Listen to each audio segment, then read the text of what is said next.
आणि मुंबईकरांसाठी सुखदायी असलेल्या बातमीनंतर आता बघणार आहोत आणखीन काही महत्त्वाच्या बातम्यांचा वेगवान आढावा। मुंबई लोकलच्या तिन्ही मार्गांवर आज मेगा ब्लॉक घेण्यात येणार आहे। मध्य रेल्वेवर कल्याणहून सीएसएमटीच्या दिशेकडे जाणाऱ्या जलद मार्गावर मेगा ब्लॉक घेण्यात येणार आहे। त्यामुळे दिवा ते परळ या स्थानकादरम्यान जलद मार्गावरील सर्व लोकल धीम्या मार्गावर वळवण्यात येतील। या लोकल दिवा ते परळ दरम्यान सर्व स्थानकांवर थांबा घेणार आहेत। पश्चिम रेल्वे मार्गावरील सिग्नल आणि ओव्हरहेड वायरच्या दुरुस्तीसाठी सांताक्रूज ते गोरेगाव स्टेशन दरम्यान धीम्या मार्गावर जम्बो ब्लॉक घेण्यात आलाय। सांताक्रूज ते गोरेगाव स्थानकादरम्यान धीम्या मार्गावरील सर्व लोकल जलद मार्गावर वळवण्यात येतील। या ब्लॉक काळात राम मंदिर स्थानकावर लोकल सेवा उपलब्ध नसेल। म्हाडाच्या गाळ्यांसाठी आणि घरांसाठी आज जाहिरात निघणार आहे आणि महत्त्वाची बाब म्हणजे यामध्ये एकाच डिपॉझिटमध्ये कितीही अर्ज करता येणार आहेत। मुंबई गृहनिर्माण क्षेत्र विकास आणि कोकण गृहनिर्माण क्षेत्र विकास यातील 276 गाळे आणि 217 घरांसाठी ही जाहिरात असेल। ग्रामविकास विभागाच्या विविध पदांसाठी येत्या काही दिवसात मेगा भरती होण्याची शक्यता आहे। 13,514 पदांसाठी ही मेगा भरती होणार आहे। तर राज्याच्या ग्रामविकास आणि महिला बाल विकास मंत्री पंकजा मुंडे यांनी ही माहिती दिली आहे। त्यामुळे राज्यातील बेरोजगारांसाठी नोकरीची चांगली संधी उपलब्ध होणार आहे। मोठ्या विरोधानंतर अखेर नाणार प्रकल्पाची अधिसूचना रद्द करण्याची घोषणा राज्य सरकारने केली। रत्नागिरीतील नाणार प्रकल्पाला शिवसेनेचा आधीपासूनच मोठा विरोध होता। या रिफायनरीमुळे मोठ्या प्रमाणावर वनसंपदेचं नुकसान होईल असा आरोप प्रकल्पग्रस्तांचा आहे। तर नाणार प्रकल्प रद्द झाल्यानंतर गावकऱ्यांनी मोठा जल्लोष केला। तर प्रकल्प रद्द झाल्याबद्दल त्यांनी उद्धव ठाकरे आणि फडणवीस सरकारचे आभारही मानले।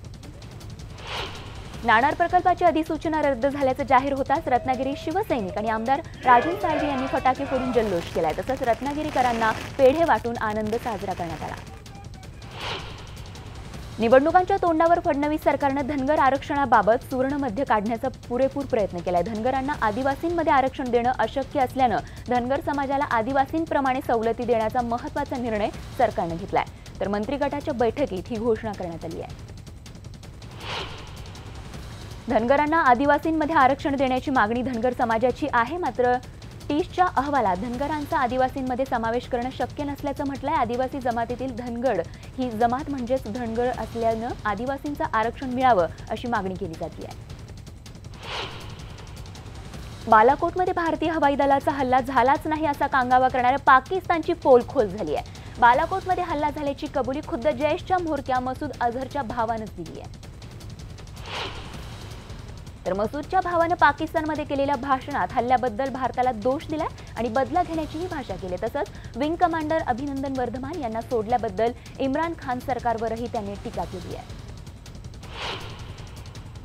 दरम्यान आर्मी हॉस्पिटलमध्ये उपचार घेत असलेल्या अभिनंदन यांनी पाकिस्तानमध्ये त्यांच्यावर नेमकं काय झालं याबद्दल माहिती दिली आहे। पाकिस्तानात त्यांना शारीरिक छळ झाला नाही, मात्र मानसिक स्तरावर खूप त्रास देण्यात आला असं ते म्हणाले।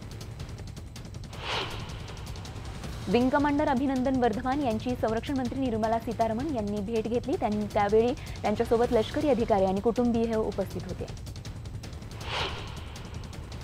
पंतप्रधान नरेंद्र मोदी यांनी भारतीय हवाई दलाचे विंग कमांडर अभिनंदन वर्धमान यांच्या शौर्याचं कौतुक केलंय। भारताच्या डिक्शनरीतील अभिनंदन शब्दाचा अर्थ आता बदलला आहे। या देशात शब्दांचा अर्थ बदलण्याची ताकद आहे असं नरेंद्र मोदी यांनी म्हटलंय। गुजरातच्या सुरतमध्ये एका साडी निर्मात्याने चक्क सर्जिकल स्ट्राईकच्या डिझाईनची साडी बनवली। या साडी आता चांगलीच प्रसिद्ध झाली आहे। या साडीवर सर्जिकल स्ट्राईकची डिझाईन काढण्यात आली आहे। आगामी विश्वचषक स्पर्धेसाठी बीसीसीआयनं नवीन जर्सीचं अनावरण केलं। या जर्सीचा पहिला क्रमांक अभिनंदन यांना देत बीसीसीआयनं त्यांचं स्वागत केलंय। तुम्ही आमच्या हृदयात आहात आणि तुम्ही दाखवलेल्या धैर्यामुळे भविष्य काळातील पिढीला प्रेरणा मिळो अशा आशयाचा संदेश बीसीसीआयनं आपल्या ट्विटर अकाउंटवरून दिला आहे। काँग्रेस अध्यक्ष राहुल गांधी यांनी रांचीतील जाहीर सभेत मोदी सरकारवर जोरदार टीका केली आहे। हवाई दलाच्या पैशाचा मोदींनी गैरवापर केल्याचा आरोप यावेळी राहुल गांधींनी केला आहे। राहुल गांधी ट्विटरवरून पंतप्रधान नरेंद्र मोदी यांच्यावर जोरदार टीका करत आहे। तुम्ही हवाई दलाचे 30,000 कोटी रुपये चोरलेत आणि ते अनिल अंबानी यांना दिल्याचा आरोप राहुल गांधींनी केला। तुम्ही राफेल जेट उशिराने खरेदी करण्यास पूर्णपणे जबाबदार आहात। तुम्ही अभिनंदन सारख्या धाडसी वैमानिकाचा जीव धोक्यात का घालता आहात असा प्रश्नही त्यांनी पंतप्रधानांना विचारला। काँग्रेस अध्यक्ष राहुल गांधी झारखंडच्या दौऱ्यावर होते। यावेळी राहुल गांधींचं वेगळं रूप सर्वांना बघायला मिळालं। एका सभेनंतर राहुल गांधी यांनी स्थानिकांसोबत नृत्य केलंय। हा व्हिडिओ सध्या सोशल मीडियावर चांगलाच व्हायरल होतोय। पाकिस्तानवरील हवाई हल्ल्यावर विरोधकांनी प्रश्नचिन्ह उपस्थित करण्यास सुरुवात केल्यानंतर आता काँग्रेस भाजप आमने सामने आलेत। मध्य प्रदेशातील उमरियामध्ये विजय संकल्प रॅलीतील एका सभेत बोलत असताना अमित शहांनी राहुल गांधींवर टीकेची झोड उठवली आहे। भारतीय जवान समजून नौशेऱ्यामध्ये पाक पायलटलाच पाकिस्तानमध्ये मारलं असल्याचं फर्स्ट पोस्टनं धक्कादायक वृत्त दिलंय। F-16 हे विमान कोसळल्यानंतर पाकिस्तानचा पायलट विंग कमांडर शहाज-उद-दीन नौशेऱ्यात उतरला होता। यावेळी त्याला भारतीय जवान समजून मारहाण करण्यात आली। यामध्ये त्याचा मृत्यू झाला। पाकिस्ताननं भारतावर हल्ला करण्यासाठी F-16 विमान वापरलं होतं। यावर अमेरिकेनं नाराजी व्यक्त केली आहे। F-16 विमान कुठल्याही देशाविरोधात वापरण्यास परवानगी नव्हती, त्यामुळे पाकिस्ताननं कराराचं उल्लंघन केल्याचा आरोप अमेरिकेनं केलाय। भारत पाकिस्तानमधील तणावाच्या पार्श्वभूमीवर स्थगित करण्यात आलेली समझोता एक्सप्रेसची सेवा आजपासून सुरू होणार आहे। दोन्ही देशांनी रेल्वे सेवा पुन्हा सुरू करण्याचा निर्णय घेतलाय।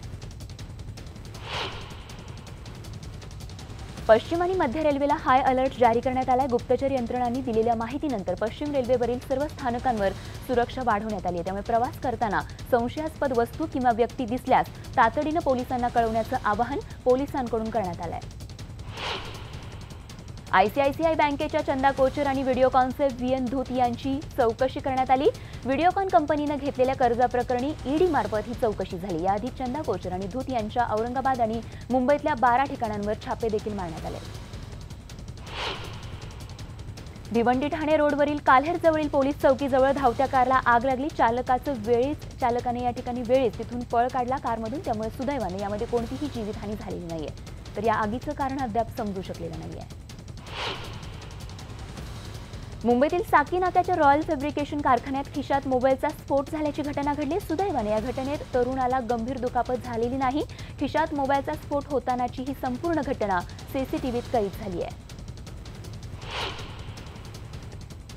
नाशिक शहरात सर्वांना विश्वासात घेऊन पोलिसिंग केलं जाईल असा विश्वास नाशिक शहराचे नवनियुक्त पोलीस आयुक्त विश्वास नांगरे पाटील यांनी व्यक्त केलाय। काल नांगरे पाटील यांनी पदभार स्वीकारला त्यावेळी ते बोलत होते। नाशिकचे मावळते पोलीस आयुक्त रवींद्रकुमार सिंघल यांना निरोप देण्यासाठी त्यांना रथात बसवून तो रथ दोरीच्या सहाय्याने ओढण्यात आला। सिंघल हे याआधी 3 वर्ष नाशिकचं काम पाहत होते। नाशिक ग्रामीण पोलीस अधीक्षक पदाचा पदभार आरती सिंग यांनी स्वीकारलाय। मावळते पोलीस अधीक्षक संजय दराडे यांनी आरती सिंग यांच्याकडे पदभार स्वीकारला। काल संजय दराडे यांना हा पदभार त्यांच्याकडे सोपवण्यात आला असून काल संजय दराडे यांना निरोप देण्यात आला। नाशिकच्या नदीपात्रात उभारण्यात आलेल्या महाकाय होर्डिंग्सवर कारवाई करण्यात आली आहे। नाशिकमध्ये होर्डिंगच्या माध्यमातून लाखोंची उलाढाल अनधिकृतपणे केली जात होती। मात्र न्यूज 18 लोकमतच्या बातमीची दखल घेत जलसंपदा मंत्री गिरीश महाजन यांनी नदीपात्रातील होर्डिंग्स जमीनदोस्त केले। नागपूर महानगरपालिकेची सर्व वाहनं आता सीएनजीवर चालणार असल्याची घोषणा केंद्रीय परिवहन मंत्री नितीन गडकरी यांनी या ठिकाणी केली आहे। वाढत्या प्रदूषणावर उपाय म्हणून आणि महापालिकेचा डिझेलवरील खर्च कमी करण्यासाठी महानगरपालिकेने हे पाऊल उचललंय। नवी मुंबईतील अरोलीमध्ये महानगरपालिकेने आयोजित केलेल्या सभागृहाच्या उद्घाटनात शिवसेना आणि राष्ट्रवादीच्या कार्यकर्त्यांमध्ये जोरदार राडा झाला। यामध्ये आमदार संदीप नाईक आणि महापौर जयवंत सुतार समर्थक आणि शिवसेनेचे विरोधी पक्षनेते विजय चौगुले यांचे कार्यकर्ते एकमेकांना भिडले। नवी मुंबईतील शिवसेना राष्ट्रवादीमध्ये झालेल्या राडा प्रकरणी शिवसेना नगरसेवक MK मडवी, नगरसेवक करण मडवी, नगरसेविका विनया मडवी आणि इतर 3 जणांवर गुन्हे दाखल करण्यात आले होते। मात्र हे गुन्हे मागे घेण्यात आल्यानं विरोधी पक्षनेते धनंजय मुंडे यांनी पोलीस आयुक्त संजय कुमार यांची भेट घेत शिवसेना नगरसेवकांना अटक करण्याची मागणी केली आहे। बोरिवलीतील संजय गांधी राष्ट्रीय उद्यानात नव्या रूपात व्याघ्र सफारी बांधण्यात येणार आहे। या सफारीमध्ये अद्ययावत गुफेच्या आकाराच्या 100 कोटी खर्चून इमारती बांधण्यात येणार आहेत। या केंद्रात LCDच्या मदतीनेही वाघांचा इतिहास वर्तमान दाखवण्यात येणार आहे। मुंबई महापालिका कर्मचाऱ्यांना लागू करण्यात आलेल्या 7व्या वेतन आयोगामुळे महसुली खर्चात प्रचंड वाढ झाल्याचं पालिका आयुक्तांनी स्पष्ट केलं। कर्मचाऱ्यांना थकबाकीपोटी तब्बल 3700 कोटी द्यावे लागणार आहेत। बेस्टची आर्थिक बाजू सावरण्यासाठी पालिकेने 2000 कोटी रुपयांची मदत करावी अशी मागणी कामगार नेत्यांसह नगरसेवकांनी देखील लावून धरली होती। मात्र पालिका आयुक्त बेस्टला आर्थिक मदत करण्यास तयार नसल्यानं या अर्थसंकल्पात बेस्टसाठी 40 कोटींची केलेली तरतूद कायम राहिली आहे। एका वृत्तपत्रानं सोशल मीडियावर प्रसारित केलेल्या बातमीवर राज ठाकरेंच्या संदर्भात आक्षेपार्ह कमेंट करणं नाशिकमधल्या एका युवकाला चांगलंच महागात पडलंय। या युवकाला मनसेच्या कार्यकर्त्यांनी बेदम चोप दिलाय। नाशिकमध्ये राष्ट्रवादी काँग्रेसच्या कार्यकर्त्यांनी कांद्यासह शेतमालाला हमीभाव जाहीर करण्याच्या मागणीसाठी रास्ता रोको केला। यावेळी आंदोलकांनी सरकारविरोधात जोरदार घोषणाबाजीही केली। आंदोलकांनी रस्त्यावर कांदा फेकून सरकारचा निषेध केलाय। नाशिकचा मेहर सिग्नल ते ओल्ड CBS हा स्मार्ट सिटी रस्ता अर्धवट एकेरी वाहतुकीसाठी अखेर खुला करण्यात आला। मात्र त्याच्या विरुद्ध बाजूचा रस्ता बंद करण्यात आल्यानं वाहतुकीची मोठी कोंडी होती। त्यामुळे नाशिककर चांगलेच वैतागलेत।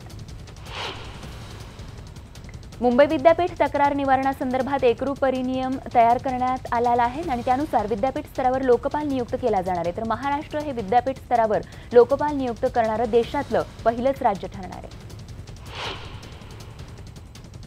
उन्हाळी सुट्ट्यांच्या 4 महिने आधीपासूनही रेल्वेचं तिकीट बुकिंग मिळत नसल्यानं याचा गैरफायदा दलालांना होतोय। कम्प्युटरमध्ये अनधिकृत सॉफ्टवेअर टाकून तात्काळ तिकीट देणारे हे दलाल ग्राहकांकडून हवे तितके पैसे घेऊन आपलं उखळ पांढरं करतायत। दरम्यान कुर्ल्यामध्ये अशा काही दलालांना पोलिसांनी अटक केली। अंबोली पोलिसांनी आंतरराष्ट्रीय तस्करीसाठी परदेशात पाठवण्यात येणारे 9.5 कोटी किमतीचे 500 किलो वजनाचे रक्तचंदन हस्तगत केले। पोलीस निरीक्षक दया नायक यांना मोठ्या प्रमाणात रक्तचंदन बेकायदेशीररित्या तस्करी करण्यात येणार असल्याची गुप्त माहिती मिळाली होती आणि त्यानुसार ही कारवाई करण्यात आली आहे। उल्हासनगरमध्ये मांडूळ जातीच्या सापाची तस्करी करण्यासाठी आलेला आरोपी देवराम हुमरेला पोलिसांनी अटक केली। त्याच्याकडून 15 लाख रुपये किमतीच्या सापाची सुटका करण्यात आली आहे। अंबरनाथच्या शिवमंदिरातील आर्ट फेस्टिवलला लाखोंच्या संख्येने भाविक हजेरी लावतात। भाविकांची संख्या लक्षणीय असल्यानं गाभाऱ्यात येण्यासाठी प्रवेश बंदी करण्यात आली। त्यामुळे भाविकांना महाशिवरात्रीला बाहेरूनच दर्शन घ्यावं लागतंय। पुण्यातल्या सदाशिव पेठेतील शनिपाराजवळ असणारं 178 वर्ष जुनं झाड बेकायदा तोडून टाकल्याचा आरोप स्थानिकांकडून करण्यात आला। या झाडाला ऐतिहासिक महत्त्वही होतं। याच झाडाच्या पारावर महात्मा फुले आणि कृष्णशास्त्री चिपळूणकर यांनी शाळा सुरू केली होती।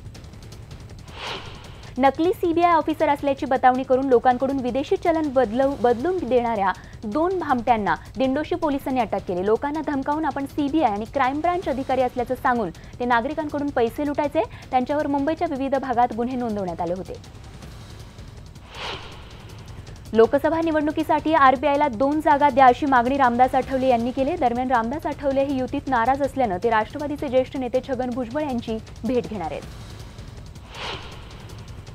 लोणावळा रेल्वे स्टेशनच्या सुशोभीकरणासह स्टेशन अद्ययावत करण्याचं काम रेल्वे प्रशासनानं हाती घेतलं। लोणावळा हे पुणे आणि मुंबई या महानगरांच्या मध्यभागी असलेलं गिरी पर्यटन स्थळ आहे आणि यासाठी 5 कोटींचा निधी उपलब्ध करून देण्यात आला आहे।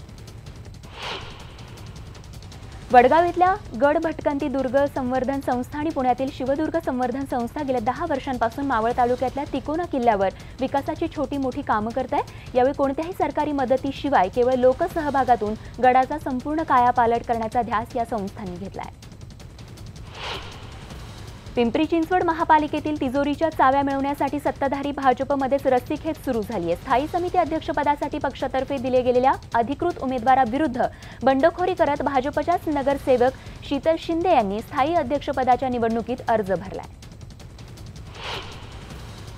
देशाच्या सीमेचं रक्षण करणाऱ्या जवानांमुळेच आपण सुरक्षित असल्याची भावना प्रत्येक भारतीय नागरिकांच्या मनात ठासून भरली आहे। सैन्यामध्ये नायक पदावर राहून 22 वर्ष देशसेवा केल्यानंतर देवीदास सिरसाट हे सेवानिवृत्त होऊन गावी येताच ग्रामस्थांनी त्यांचं जंगी स्वागत केलंय। आता बातमी आहे क्रीडा आणि मनोरंजन विश्वातून। सुरुवातीला बातमी क्रिकेटच्या मैदानातून। मराठमोळा केदार जाधव आणि महेंद्रसिंग धोनीनं केलेल्या शतकी भागीदारीच्या जोरावर भारतानं पहिल्या वनडे सामन्यात ऑस्ट्रेलियावर 6 गडी राखून मात केली आहे। तर ऑस्ट्रेलियानं दिलेल्या 237 धावांचं आव्हान भारतानं केदार जाधव आणि धोनीच्या अर्धशतकी खेळीच्या जोरावर पूर्ण केलं। कोण होणार करोडपती या लोकप्रिय मराठी कार्यक्रमाचं सूत्रसंचालन सैराटचे दिग्दर्शक नागराज मंजुळे करणार आहेत। सोनी मराठी या वाहिनीवरील हा कार्यक्रम लवकरच सुरू होणार आहे। नागराज मंजुळे एखाद्या कार्यक्रमाचं सूत्रसंचालन करण्याची ही पहिलीच वेळ आहे।